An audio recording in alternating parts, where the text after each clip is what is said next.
Hey everyone, Luke here, and before I get into the chapter today, just gonna say one thing. Hope everyone's gonna have a great Christmas, which is coming out next week. So obviously after this week's chapter that's gonna come out, though, we're gonna be going into the Christmas break. So I'll be obviously taking a break as well to kind of recuperate myself after a busy Christmas period. So don't expect a review for chapter 230 to come out until after Christmas, and it will be the same for New Year's as well, because I know we've got like the two back-to-back like doubles. So it's gonna be this Sunday we have a chapter, then we have a break, and then Sunday after we have a chapter, and then we have another break before back on full schedule. But it's been a year of highs and lows for Witch Watch. Mainly lows at times, but really gone back up on the highs by the end of the year. And this chapter is no exception. So we're getting into chapter 229, titled Summit at the Food Court. So we're starting off from the ending of the last chapter, where we had Kikurio explain, like, okay, these are the methods of how Juru's gonna be revived. One of them being the Hematophyta's resurrection, so it can be stopped by stealing her bone. And the problem is that Shikimia is hidden it somewhere unknown. However, it is known that he'll be holding a ritual to cut the bone into pieces and give them to his followers. It'll be held on February 1st on the cruise ship Aurelia,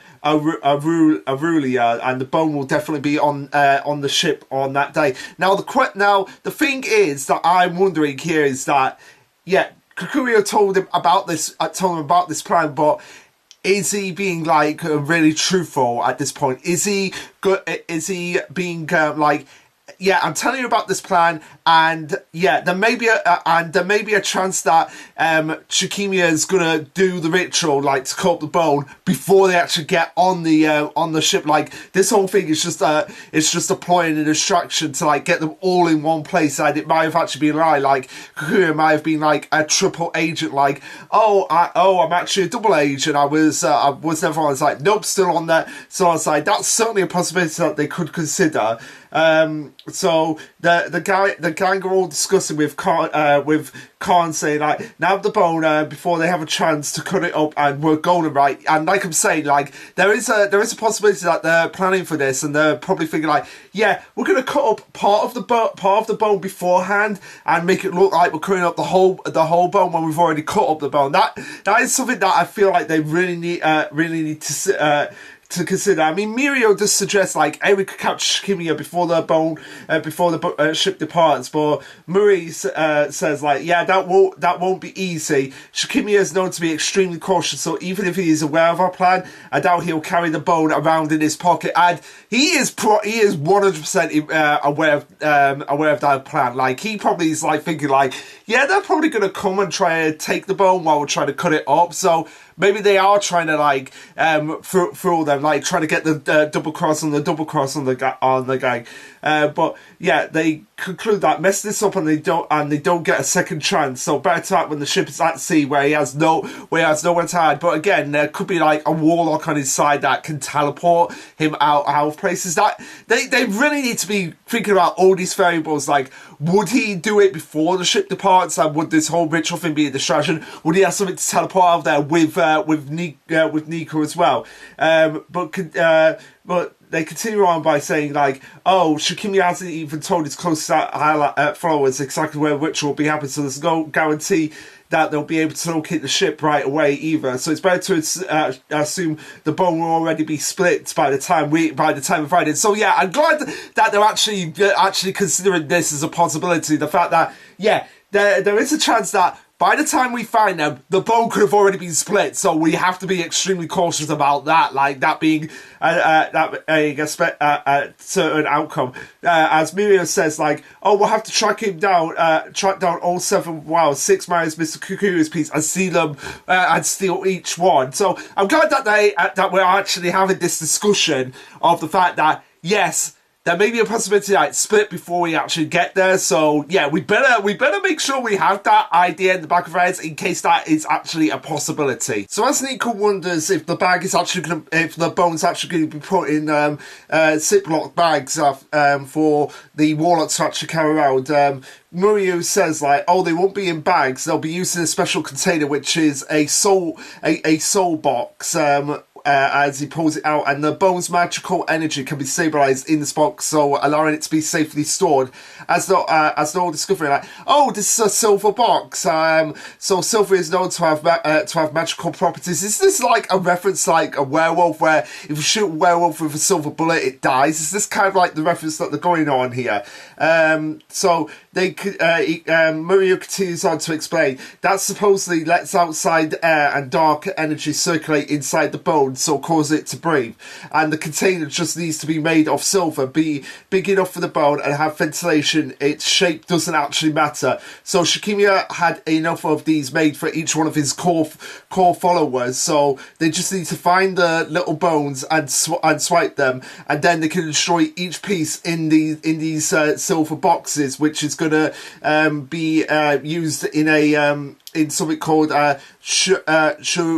Shiroshan. So basically using a holy water situation where they put the box in a jar, and then as this happens using the holy water, they don't even need to remove the bone because the box will be dissolved with the bone inside of it. So they so Nico's like saying like, oh, we just have to take this whole jar with us, take this whole jar of holy water with us, and then we'll be good to go, right? Before Murray says like, no, probably obviously thinking like, yeah, it's too big to actually carry us around and be inconspicuous. So they're just going to use a thermos, which Murray calls a magical canister. But yeah, they're basically going to use a furnace, store the water in there, so that when they actually do get to the boxes, they can dissolve it as soon as possible. As they continue on to say to Murray, and I love that Murray at this point is just like getting really like agitated at everyone, just being like, oh my god, can you stop asking these questions right now? Please, can you stop asking these questions? Like, just pay attention, because I'm still thinking about this. Yeah, because they're all asking questions. I'm always there like, oh my god. Let me just think about this before we actually jump to conclusions. As he continues on and says that, oh, we can get on the space we can get on the boat via space magic, and Mr. Kikurio is supposed to set signals around the ship for us to use. The problem is he has no idea what the other 6 abilities are because they aren't exactly friends, and he's barely spoken to any of them. So they have almost no information on the enemy. And again, Kikurio could be lying through his teeth and being like, no, I've been friends with these guys for a long time. Again, these are all possibilities that they have to consider at some point. So this is where we get the surefire round of everyone's contribution to the conversation, which we start off with Colin saying, yeah, there's not much we can do about it, so if they catch on to us, then it's just going to turn into a fight that they'll just have to win. But Muria saying that, yeah, that's the plan we're actually trying to avoid here. As Kegel contributes by saying, it would really help if we knew what kind of magic the core followers have. But in this case, guys, you know kind of the basics of what they're actually getting at here. I mean, some of them more so than others, but yeah, they probably really have no idea what the core power of Dory really is. As Ban goes on and says, if only we had some way of pinpointing where they are on the ship, so we could track down where everyone's going to be, and then we could get our strategy going on of like, okay, you're going to go over here and fight this guy, you're going to go and live here and fight this guy. As Khan continues on saying, like, there's no choice, we're going to have to run around and somehow find them and somehow steal them. As Chaos, that's not really a plan, that's like, it's barely even a concept. And you see Murray just being there like, but we know Murray, and he's like, oh my god, please stop talking, please stop talking, please stop talking. Like, it's just building up inside as they continue to keep talking and keep arguing about the situations. Like, hey, if you've got a plan, I'd like to hear it. I'd like to hear it right now. If you've got any beer ideas, I think we should just leave the planning phase to Morihito, actually. So, what would you, so Kegel, would you do us all a favour and stop trying to add anything to the conversation here? So they're all arguing about, like, what the plan is actually going to be, and Murray's just there being calm, and everyone's there like, let's just leave the planning to Murray. He's the best one out of all of us. And this is where Murray just like snaps, like, I can't even think about what I plan to do. So can you guys just not be talking and not adding anything to a conversation that's leading nowhere for 30 seconds, or do you just need to shout to hear each other? So yeah, Murray is on mom trapped with kids too long mode. So this is the point where he's like, you know what, guys, I'm done. I'm gonna get out of the house because I'm stressed right now. I need to clear my head. Need to actually think of an actual plan right now. So as Murray is having a cup of tea or coffee or whatever, he's probably thinking to himself like, this is the life. And as he goes over the information that they have so far, with Kikuyo saying that Dory used his YouTube money to charter the ship, and so they're going out at sea as a means to preserve their secrecy.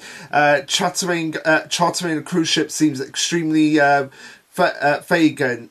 Seems to be extra Fagans, and it's also possible to serve as some kind of kickoff for their real plans. So like the trying of the cruise ship might have actually just been like, okay, this is step one of the plan, and there'll be around 6 crew members on board to operate the ship. So will there be no people in the dark about what is actually going on here, which again makes sense. Like, yeah, sure, Dory charted the cruise ship, but obviously you'd probably be charging people like, hey, you gotta come on a cruise with Dory. Who wouldn't want to go on a cruise with Dory? That's probably an idea that they're getting at here as well. Or will there just be more of Juru's defaulters, maybe people that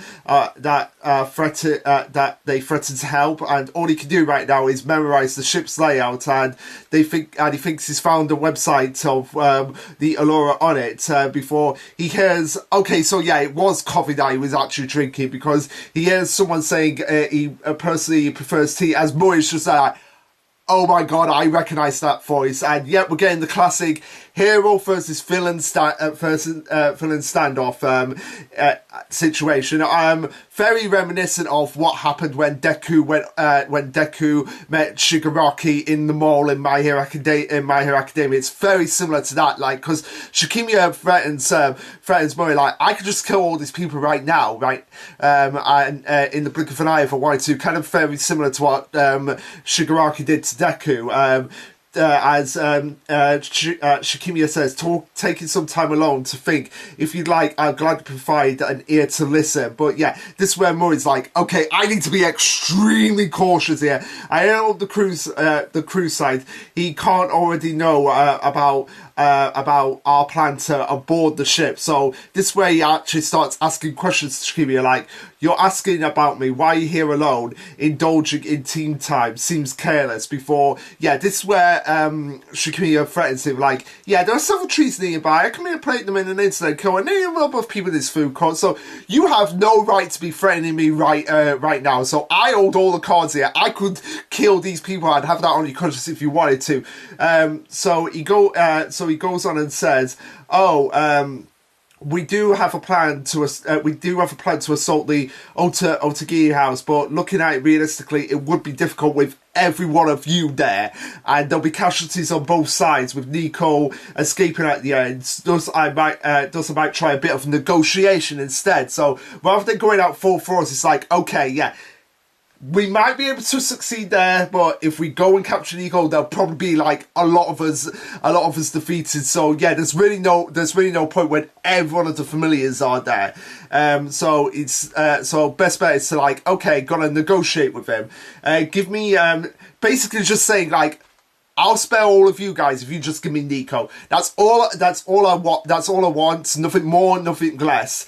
I thought, not well, then what if I said I kill 100 people if you don't, and another 100 for every day you listen? What would you do? What would you do then? And Murray's there like, oh my god, I'm quite in a pickle right now.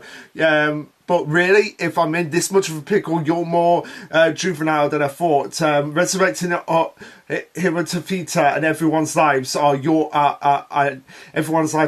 anyway. We will not give you Nico. We will stop the resurrection. So yeah, basically declaring like, yeah, whatever you do, you can threaten me all you want, but we're still gonna stop you guys. So what is even the point of negotiating?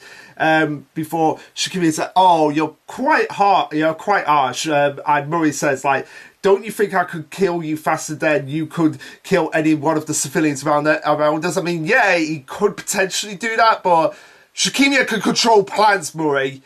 Need you forget that. So as Murray asks this question to Shakimia, Shakimia says like, a good question. You do seem like you've got quite a power boost. So like he can feel like the power boost that Murray has gotten from contracting with Nico. And he probably like realises at this point, okay, yeah, going up against those guys at the Otagami household, yeah, that's probably going to be like a bad idea now, because if he's got a power boost, more than likely the other familiars have gotten a power boost, and if I allow myself to be distracted by bystanders, I could lose, yes, but one-on-one, I wonder, perhaps it would worth if I took the risk, kill you and hamstring the rest of the familiars. That might open up a chance of attack on the house. So do you wanna try it? And I'm game if you are, which is what Murray said. So yeah, this is where they're having the classic standoff here.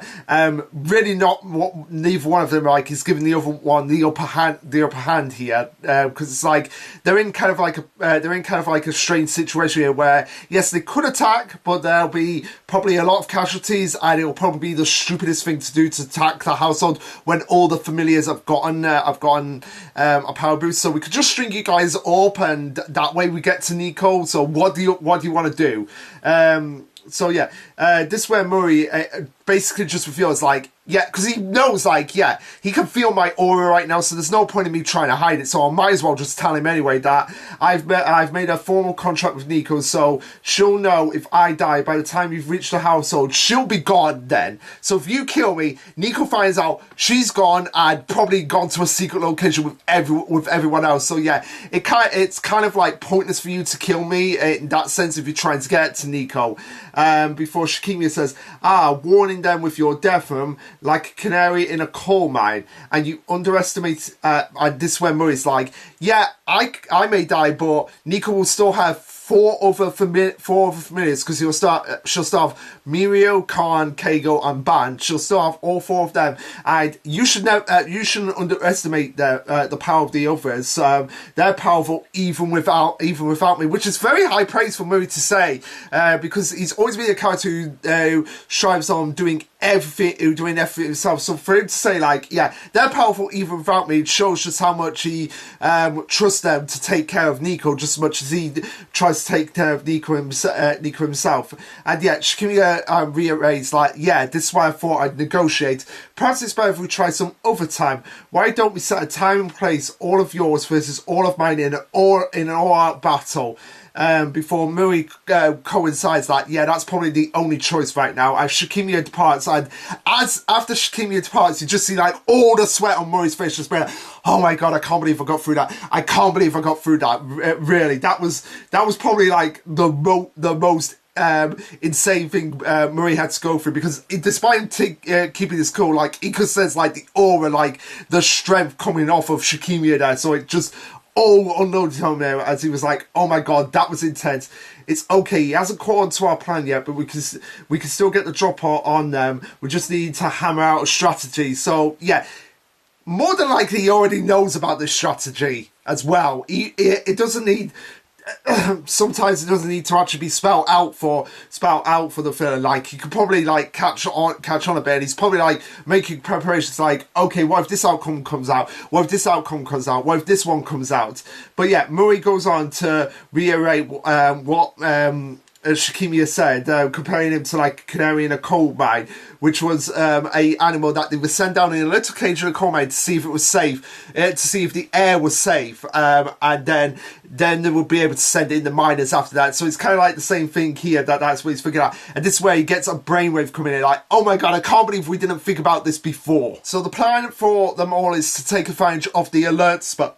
Basically the spell of when Nico, Charmy, or even Nemo can detect, like, oh, when a warlock is actually present, and give them a general idea of where the warlock actually is, and they can do that as a type of radar for them. So essentially using the witches as radars to figure out, okay, a warlock is here, and then when they'll make up 4 immediate pairings, 1 witch and 1 familiar each. Then they can cast movability on each of them and start searching around for opposing opposing corners, and the cruise ship is only 241 meters long. It's likely the alerts will go off at the same as soon as we arrive. So the witch will give directions to their partners, slowly approaching them under mobilate them until they can see. Basically, the one that makes them undetectable. That's the spell. I can't pronounce the name of the spell, but essentially that means it's the spell that they do that and they become undetected. And this where Nico's like, oh, I know what this is, and it's the same plan they used against the enchanters, and they'll need full cooperation from each and every one of them to work. And he asks 4 of them to help, and the 4 are Momo, Charmy, Nemu, and Nico.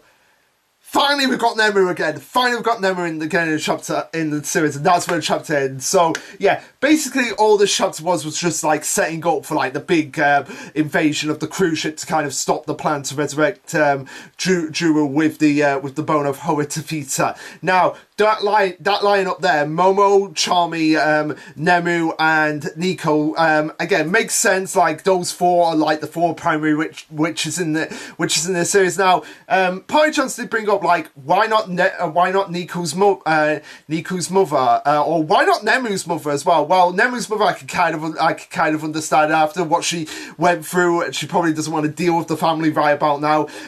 Nico's mother, I imagine she's doing other things, and it does make sense that Charmy would be part of this. Like, she's got her own familiar, she's got something for her.